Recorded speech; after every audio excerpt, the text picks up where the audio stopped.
तो नई शिक्षा नीति से संबंधित यह मेरा वीडियो है। आप मेरे चैनल GK_SK पर जाइए, इस वीडियो को देखिए। वीडियो पसंद आने पर लाइक सब्सक्राइब और शेयर कीजिएगा, दोस्तों को भी शेयर कीजिएगा। फेसबुक, व्हाट्सएप और इंस्टाग्राम पर भी इसे शेयर कीजिएगा। बाय बाय दोस्तों। 34 साल पुरानी नई शिक्षा नीति 1986 का जगह लेगा। जो अभी नई शिक्षा नीति 2020 आया है, यह 34 साल पुरानी नई शिक्षा नीति 1986 का स्थान लेगा। यह भी याद रखिएगा। पूछ सकता है कि कितने साल बाद परिवर्तन किया गया था। 34 साल बाद। यह नीति 2030 के सतत विकास एजेंडा से जुड़ा हुआ है, यानी इसका जो लाभ मिलेगा, दिखाई देगा, वह 2030 तक इसका लाभ दिखने लगेगा। नीति का मुख्य स्तंभ क्या है? पहला है, सब तक पहुंच होनी चाहिए शिक्षा। चूँकि महंगी शिक्षा होती है तो गरीब तक पहुंच नहीं होता है, बीच में ही बच्चे जो है स्कूल छोड़ देते हैं। सरकारी स्कूल में पढ़ाई नहीं हो पाता है तो बच्चे छोड़ देते हैं। तो इसका मूल मकसद है कि जो बच्चे शिक्षा छोड़ चुके हैं वह भी पढ़ने विद्यालय में आए। भागीदारी सुनिश्चित करने की बात की गई है, न्याय सम्यक बात की गई है, गुणवत्ता की बात की गई है, क्वालिटी की बात की गई है। इसमें ये सब इसमें स्तंभ हैं। किफ़ायत यानी कम खर्चों में बच्चों तक शिक्षा को पहुंचाना मूल मकसद है, गरीब बच्चे भी पढ़ सके। जवाबदेही भी बनाया गया है कि जो बच्चे शिक्षा ग्रहण कर रहे हैं उससे क्या फ़ायदा होगा, इस पर भी जोर दिया गया है। इसमें एक और व्यवस्था की गया है कि जो NIOS है, national institute of open school, और राज्यों के जो ओपन स्कूल हैं उनके ज़रिए 3, 5 और 8 के लिए ओपन लर्निंग की व्यवस्था की गई है। यह भी बात इसमें कहा गया है कि जिस तरह ओपन स्कूल से हम, ओपन कॉलेज से हम पढ़ाई करते थे, उस तरह अब जो है प्राथमिक स्तर से ही यह ओपन की व्यवस्था की गई है। यानी आप घर बैठे पढ़ाई कर सकते हैं और केवल एग्ज़ाम देकर डिग्री पा सकते हैं। तो ये व्यवस्था किया जा रहा है। ओपन शिक्षा की भी बात इसमें की गई है, ताकि जो मज़दूर हैं बच्चे, जो गरीबी के कारण विद्यालय नहीं आ पाते हैं, वह घर पर भी ओपन स्कूल से शिक्षा ग्रहण कर सकते हैं। यह भी व्यवस्था इसमें किया गया है। स्कूली व्यवस्था के 10+2 संरचना के स्थान पर अब इसके जगह पर 3 से 8, 8 से 11, 11 से 14 और 14 से 18 वर्ष आयु वर्ग वाले बच्चों के लिए 5-3-3-4 व्यवस्था को अपनाया गया है।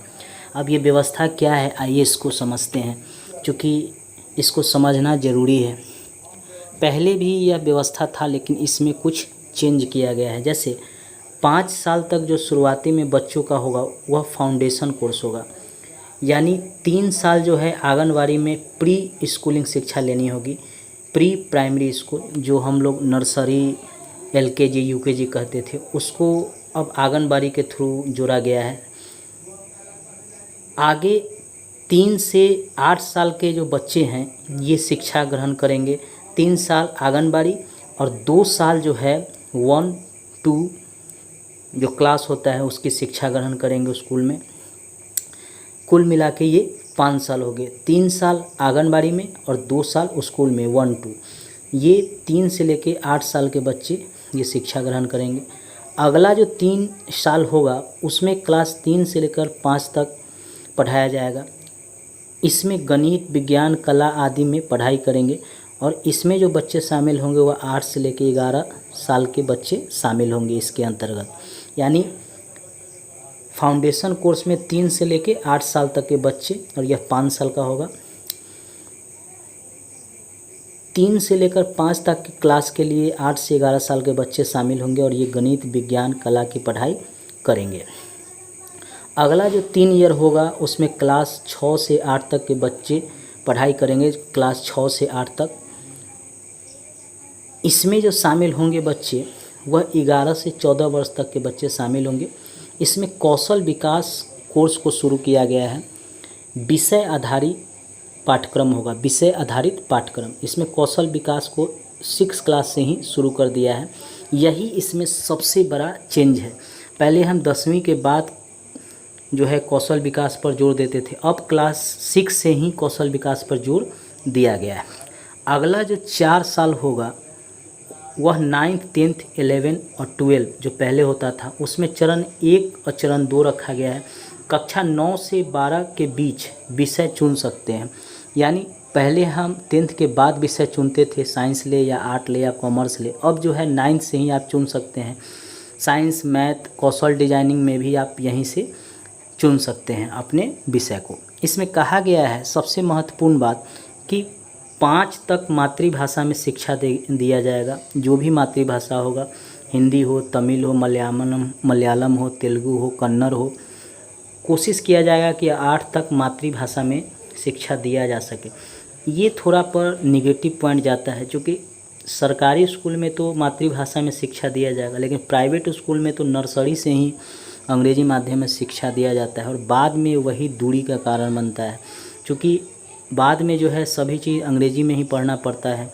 हिंदी मीडियम या अन्य भाषाओं को उतना महत्व नहीं दिया जाता, जिसके कारण आईएएस में, पीसीएस में, डॉक्टर इंजीनियरिंग में हिंदी मीडियम के बच्चों को दिक्कत होने लगता है, या अन्य भाषा तेलुगु, मलयालम, कन्नड़ में जो पढ़ते हैं उनको दिक्कत होने लगता है। तो ये पुरानी व्यवस्था को ही रखा गया है, लेकिन यह पूर्णतः कड़ाई से लागू होनी चाहिए कि 5 से लेकर 5वीं तक मातृभाषा में हो, जो भी मातृभाषा उसी में शिक्षा दिया जाए, और संभव हो तो 8वीं तक उसी भाषा में शिक्षा दिया जाए, तभी अंग्रेजी माध्यम और हिंदी माध्यम बराबर हो सकता है। चूँकि जो इंग्लिश स्कूल में बच्चे पढ़ रहे हैं, जो सरकारी स्कूल में पढ़ रहे हैं, यहीं पे मतभेद हो जाता है। इस पर सरकार को ध्यान देना चाहिए, इसमें परिवर्तन करने की बात होनी चाहिए। एक बार विचार यहाँ पे ज़रूर करना चाहिए सरकार को। नई शिक्षा नीति में यह भी कहा गया है कि जीडीपी का 6% तक खर्च किया जाएगा। केंद्र और राज्य मिलकर इस पर काम करेंगे, ये याद रखिएगा। पहले 3 से 3.5% ही शिक्षा पर खर्च होता था जीडीपी का, अब 6% तक खर्च किया जाएगा, बढ़ा दिया गया है, दोगुना कर दिया गया है। उच्च शिक्षा यानी ग्रेजुएशन अब 4 वर्ष करने की बात की गई है, और यह कहा गया है कि पहले वर्ष जो है सर्टिफिकेट दिया जाएगा, दूसरे वर्ष डिप्लोमा दिया जाएगा, तीसरे वर्ष जो है बैचलर डिग्री दिया जाएगा, और चौथे वर्ष जो है शोध के साथ बैचलर डिग्री दिया जाएगा। अगर कोई बीच में छात्र ग्रेजुएशन को छोड़ता है तो पहले वर्ष में अगर पास किया है तो उसे सर्टिफिकेट मिलेगा, दूसरे वर्ष अगर पास कर वह छोड़ता है तब भी उसको डिप्लोमा मिलेगा, तीसरे वर्ष पास कर वह छोड़ता है तो उससे बैचलर डिग्री मिलेगा। अगर पूरा ग्रेजुएशन 4 साल तक का पूरा करता है तो शोध के साथ बैचलर डिग्री मिलेगा। अगर कोई 1 वर्ष का सर्टिफिकेट कर चुका हो और बीच में पढ़ाई छोड़ दिया और फिर पढ़ना चाहता है तो भी व्यवस्था है, दूसरे वर्ष की वह पढ़ाई कर सकता है। ये व्यवस्था इसमें एक अच्छा रखा गया है, पहले यह व्यवस्था नहीं था। इससे होगा कि बीच में पढ़ाई छोड़ने वाले भी अब पढ़ाई शुरू कर सकेंगे। अब उच्च शिक्षा के लिए भी इसमें कहा गया है, प्रावधान किया गया है, जहाँ 2018 में 26.3% सकल नामांकन अनुपात था, उसको बढ़ाकर 2035 तक 50% करने का लक्ष्य रखा गया, जिसमें व्यावसायिक शिक्षा भी शामिल है। ये बहुत बड़ी चीज़ है। अंग्रेज़ों के समय व्यावसायिक शिक्षा पर जोर दिया गया था, बीच में उसको कम कर दिया गया, उस पर महत्व नहीं दिया गया, जिसके कारण भारत जो है पिछड़ गया। अब व्यवसायिक शिक्षा अगर दिया जाएगा तो जो भी स्टूडेंट जो है कॉलेज से पास आउट होते ही अपना व्यवसाय कर सकेंगे। उच्चतर शिक्षण संस्थानों में 3.5 करोड़ नई सीटें जोड़ी जाएगी। कहा जा रहा है कि जो उच्चतर शिक्षण संस्थान है उसमें 3.5 करोड़ नई सीटें अब जोड़ी जाएंगी, मतलब इतना बढ़ाया जाएगा, 3.5 करोड़ सीट जो है अब बढ़ाया जाएगा। ये कहा गया है कि 3.5 करोड़ नई सीटें उच्चतर शिक्षण संस्थानों में जोड़ी जाएंगी। अब ये सब बात कही जा रही है, कितना यह भविष्य में कारगर साबित होगा यह तो समय ही बताएगा, लेकिन सरकार के द्वारा जो यह कदम उठाया गया है बहुत सराहनीय है। इससे भविष्य में ज़रूर लाभ मिलेगा, और एक गुणात्मक शिक्षा व्यवस्था जो शुरू की गई है उससे विद्यार्थियों को, स्टूडेंट को लाभ ही मिलेगा। नई शिक्षा नीति में यह भी कहा गया है कि एमए के बाद अब सीधा पीएचडी आप कर सकते हैं। एमफिल को अब समाप्त कर दिया गया है। पहले एमए के बाद एमफिल करते थे, फिर पीएचडी करते थे, अब सीधा एमए के बाद आप पीएचडी कर सकते हैं। मानव संसाधन विकास मंत्रालय का नाम बदल गया है, अब शिक्षा मंत्रालय हो गया है। दोस्तों मैंने एक ग्राफ के द्वारा आपको समझाने की कोशिश की नई शिक्षा नीति क्या है। नेक्स्ट वीडियो में इससे संबंधित कुछ और हम जानकारी लाएंगे, आप उस वीडियो को भी ज़रूर देखिएगा। अगर मेरा यह वीडियो अच्छा लगे तो मेरे चैनल को सब्सक्राइब कर घंटी को जरूर दबा लीजिएगा। दोस्तों को भी शेयर कीजिएगा, फेसबुक, व्हाट्सएप, इंस्टाग्राम पर भी इसे शेयर कीजिएगा। धन्यवाद दोस्तों।